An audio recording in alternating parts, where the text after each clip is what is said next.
స్కూల్లో చదువుతున్న ఒక పిల్లవాడిని టీచర్స్ పిలిచి, "ఈ లెటర్ తీసుకువెళ్ళి మీ అమ్మగారికి ఇవ్వు" అని చెప్తారు. ఆ పిల్లవాడు అలాగే అని చెప్పి లెటర్ తీసుకువెళ్ళి వాళ్ళ అమ్మకి ఇస్తాడు. ఆమె ఆ లెటర్‌ని ఓపెన్ చేసి చదువుతుంది. అందులో ఏమి రాసి ఉందంటే, "మీ అబ్బాయి చాలా తెలివైనవాడు. ఎంత తెలివైనవాడు అంటే తరగతిలో టీచర్స్ అడిగే చిన్న చిన్న ప్రశ్నలకి కూడా సమాధానం చెప్పలేకపోతున్నాడు. ఏది చెప్పినా వినిపించుకోడు. పాఠాలు సరిగ్గా వినడు. ఇంకా మతిమరుపు కూడాను. ఇంతటి మందబుద్ధి ఉన్న పిల్లవాడికి మేము చదువు చెప్పలేము" అని రాసుంది.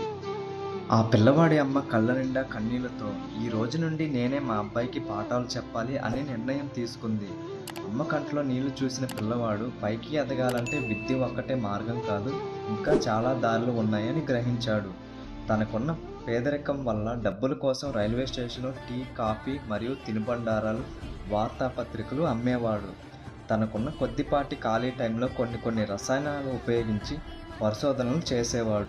తను చేస్తున్న ప్రయోగంలో దాదాపు 10,000 సార్లకు పైగానే ఫెయిల్ అయ్యాడు. ఇప్పటికే అర్థమై ఉంటుంది అతను ఎవరనేది. అతనే బల్బుని కనుగొన్న థామస్ ఆల్వా ఎడిసన్. అతని విజయానికి అతను నమ్మిన సిద్ధాంతం ఒక్కటే: ఓటమి అనేది గెలుపుకి తొలిమెట్టు మాత్రమే.